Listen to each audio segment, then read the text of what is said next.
Hello friends, how are you. आपने हमारे पहले वीडियो को बहुत ज्यादा प्यार दिया, इसके लिए बहुत बहुत धन्यवाद। अब आज हमारा दूसरा टॉपिक है कॉन्स्टिट्यूशन का, जो कि बहुत ही इंपॉर्टेंट है, फंडामेंटल राइट्स। और ये वो राइट्स हैं जो आप सभी को जानना बहुत जरूरी है। आपको आपके कॉन्स्टिट्यूशन ने, आपके देश ने कौन कौन से अधिकार दिए हैं जिसको कोई नहीं छीन सकता। ज्यादातर अधिकारों का जो अधिकार छीने जाते हैं या तो राज्य के द्वारा दमन किया जाता है, छीना जाता है, या कुछ परिवारों में भी या कुछ इंडिविजुअल के द्वारा, व्यक्तियों के द्वारा भी जो है आपके अधिकारों को छीनने का काम किया जाता है। तो हम लोग समझते हैं कि फंडामेंटल राइट्स हमें कितने प्रकार के मिले हुए हैं। तो हमको कुल मिला के हमारी जो कॉन्स्टिट्यूशन फ्रेम हुई थी उस समय 7 प्रकार के जो है हमें फंडामेंटल राइट्स मिले थे। मगर 44th कॉन्स्टिट्यूशनल अमेंडमेंट से में राइट टू प्रॉपर्टी को हटा दिया गया है, उसको एक लीगल राइट बना दिया गया, और उसके बाद आपके पास बचे हैं सिर्फ 6 प्रकार के राइट। वो कौन कौन से हैं? तो सबसे पहला है right to equality. Right to equality के अंदर जो आर्टिकल आते हैं वो आते हैं 14 से लेकर 18 तक। पहला है equality before law and equal protection before law. इसका मतलब है कि आप आदमी हैं, आप मेल हैं, आप फीमेल हैं, आप किसी भी जाति धर्म के हैं, मगर आपके लिए जो कानून है वो एक होगा। मगर यहाँ पे एक रेस्ट्रिक्शंस ये हैं कि कुछ जॉब्स हैं जो कि या तो महिलाओं के लिए हैं, जो कि सोफिस्टिकेटेड जॉब होती हैं, जैसे एयर होस्टेस या नर्स की जॉब। तो आप ये नहीं कह सकते कि नहीं हमें भी एयर होस्टेस बनना है, कोई मेल जाके इस तरह का क्लेम नहीं कर सकता। या मैटरनिटी रिलीफ जो मिलता है, मैटरनिटी बेनिफिट्स जो मिलते हैं वो महिलाओं को मिलते हैं, जिसमें 6 महीने से लेकर 6 मंथ से लेकर 9 मंथ तक का उनको मैटरनिटी लीव मिलती है। मगर कोई पुरुष इस प्रकार से जाके अपना क्लेम नहीं कर सकता कि नहीं हम भी पिता बने हैं तो हमको भी जो है मैटरनिटी लीव या पैटर्निटी लीव मिलनी चाहिए। इस तरह से नहीं कर सकते हैं। बाकी चीजों को छोड़ दिया जाए तो हमारे पास जो है इक्वल प्रोटेक्शन ऑफ जो है लॉ उपलब्ध है। इसके बाद अगला है prohibition of discrimination on the ground of religion. Protection of, तो हमारे संविधान ने जो सबसे बड़ा जो उपबंध किया है वो ये है कि आप किसी का के साथ विभेद नहीं कर सकते। हमारा समाज कई वर्गों में बटा हुआ है, तो किसी के साथ इस तरह का भेदभाव ना हो जिससे उसकी डिग्निटी को चोट पहुंचे। किसी को ह्यूमिलिएट नहीं किया जा सकता on the name of caste, creed, sex, gender और बर्थ ऑफ प्लेस। तो प्रोटेक्शन इसके लिए हमें जो है कई प्रकार के फंडामेंटल राइट्स प्राप्त हैं। अगर कोई व्यक्ति इस प्रकार से करता है या कोई व्यक्ति पब्लिक यूज की जो संस्थाएं हैं जैसे रेलवे स्टेशन या बाथिंग घाट्स हो गए, वेल हो गई, इन सभी जगहों का इस्तेमाल कोई भी व्यक्ति कर सकता है और इससे कोई भी व्यक्ति किसी को रोक नहीं सकता अगर वो पब्लिक प्रॉपर्टी है या पब्लिक यूज के लिए बनी है। मान लीजिए कि किसी का होटल है, वो उसका प्राइवेट होटल है, मगर वो डिवोटेड है किसके लिए? पब्लिक के लिए। तो कोई भी व्यक्ति किसी व्यक्ति को किसी जात की वजह से, जेंडर की वजह से या किसी और वजह से उसको वहां पे जाने से नहीं रोक सकता। आप लोगों ने कभी कभी देखा होगा कि कुछ होटल्स में कोई पगड़ी बांध के जाने पे या उस पे रोक लगी होती है, तो कुछ जगह पे उन्होंने अपने हिसाब से ड्रेस कोड बना रखे हैं, मगर अगर इस बात को चैलेंज किया जाएगा तो कहीं ना कहीं वो हार जाएंगे और उन्हें परमिशन देनी पड़ेगी। अगली बात करते हैं। और दूसरी बात होती है कि किसी को जाति के नाम पे संबोधित करके अगर ह्यूमिलिएट किया गया है तो उसके लिए भी हमारी सरकारों ने बहुत सारे उपबंध किए हैं। अगर कोई किसी को ह्यूमिलिएट करता है जाति सूचक नामों से या कोई ऐसी अब्यूज करता है, गालियां देता है, तो उसको हमारे संविधान में इस प्रकार से प्रावधान किए गए हैं कि उसको जो है पनिशमेंट होगा। इसके बाद हमारा अगला है equality of opportunity in employment.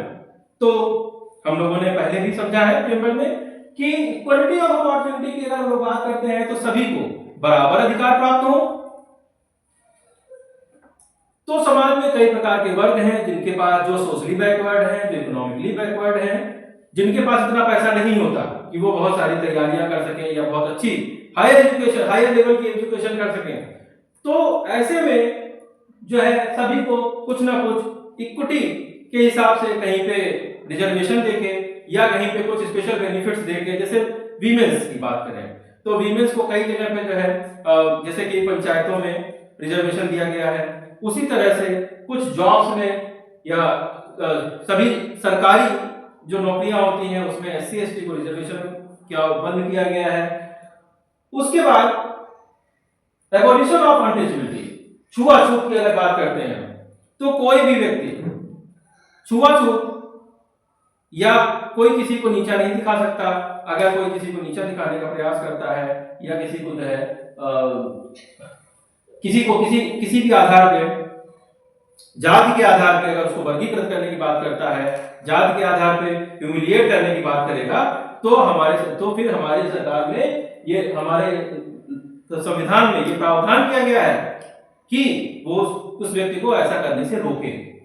इसके बाद एबॉलिशन ऑफ टाइटल्स की बात करते हैं तो एबॉलिशन ऑफ टाइटल्स, पहले जब ब्रिटेन गवर्नमेंट हुआ करती थी तो बहुत सारे लोगों को बहुत सारे टाइटल्स बांटे जाते थे, जैसे कैसर हिंद, रायजादा एक्सेट्रा, इस तरह के टाइटल्स होते थे जो कि उनको अलग करते थे बाकी लोगों से। तो हमारे कॉन्स्टिट्यूशन ने एक व्यवस्था की जिसमें सभी प्रकार के टाइटल्स को हटा दिए गए, जिसमें कोई भी किसी को विशेष दर्जा नहीं दिया गया। कुछ लोगों को कुछ प्राइज मिले होते हैं, कुछ नेशनल अवार्ड मिले होते हैं, उनको वो लोग लगा सकते हैं, मगर वो टाइटल्स नहीं है। अगली बात है, हमारे अगले प्रकार के राइट्स हैं वो राइट टू फ्रीडम है, स्वतंत्रता का अधिकार। सबसे बड़ा अधिकार अगर कोई कहा जा सकता है तो वो है राइट टू फ्रीडम। अब फ्रीडम कितने प्रकार की होगी, तो हमारी आजादी कितने प्रकार की होगी? Freedom of speech and expression, हम अपनी बात कह सकते हैं, हम अपने भाव व्यक्त कर सकते हैं, हम किसी मुद्दे पर क्या राय रखते हैं, हम किस बात से एग्री करते हैं, हम किस बात से डिसएग्री करते हैं, इन सभी बातों को हम अपने व्यू हम प्रेजेंट कर सकते हैं। इसके साथ हम क्या कर सकते हैं? इसके साथ हम कर सकते हैं असेंबली। हम ऐसी सभा कर सकते हैं जहां पे हथियारों का प्रयोग ना किया गया हो, अहिंसक आंदोलन, अहिंसक किसी प्रकार की जो है गैदरिंग हो, जहां पे किसी प्रकार के आर्सेनल या आपके हथियार वगैरह ना यूज किए गए हो, तो आप आराम से असेंबली कर सकते हैं। आप जाइए, अपनी बातों को आप रख सकते हैं। बहुत सारे नेता होते हैं जो कि अपने भाव को व्यक्त करते हैं। साथ ही साथ एसोसिएशन का मतलब है कि एसोसिएशन 2 लोगों का भी हो सकता है, एसोसिएशन 10 लोगों का भी हो सकता है, एसोसिएशन 100 लोगों का भी हो सकता है। एसोसिएशन का मतलब है कि आप किसी के साथ भी बैठकर बातचीत करना चाहते हैं तो आप जो है उसके साथ बैठ के आप बातचीत कर सकते हैं, इसका आपको अधिकार प्राप्त है। साथ ही साथ मूवमेंट, आप देश के किसी भी हिस्से में जा सकते हैं, उस जगह पे आप रह सकते हैं, आप उस जगह पे जाके आप मकान खरीद सकते हैं, आप अपनी दुकान ले सकते हैं, आप वहां पे व्यवसाय कर सकते हैं, व्यापार कर सकते हैं, सब कुछ करने के लिए आप फ्री हैं। कुछ समय पहले देखा गया कि महाराष्ट्र, मुंबई में जो उत्तर प्रदेश और बिहार से जो लोग जाते थे वहां पे रोजगार के लिए, एम्प्लॉयमेंट के लिए, तो उनको जो है ह्यूमिलिएट किया जाता था, उनको भैया करके जो है ह्यूमिलिएट किया जाता था, उनको निकालने की कोशिश की जाती थी।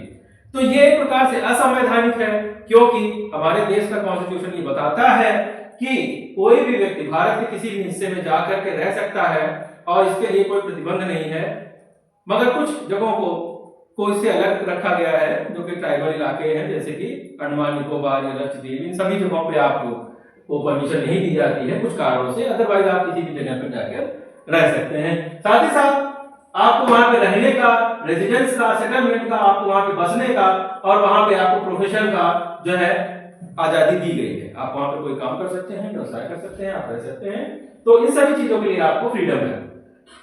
19A आर्टिकल जो है वो जो फ्रीडम ऑफ प्रेस की बात करता है, जो पत्रकार हैं वो अपनी बात को व्यक्त कर सकते हैं, वो सरकार के फेवर में भी बात कर सकते हैं, वो सरकार के अगेंस्ट में भी बात कर सकते हैं। इसके बाद अगली बात है protection in respect of conviction for offence. इसका मतलब ये हुआ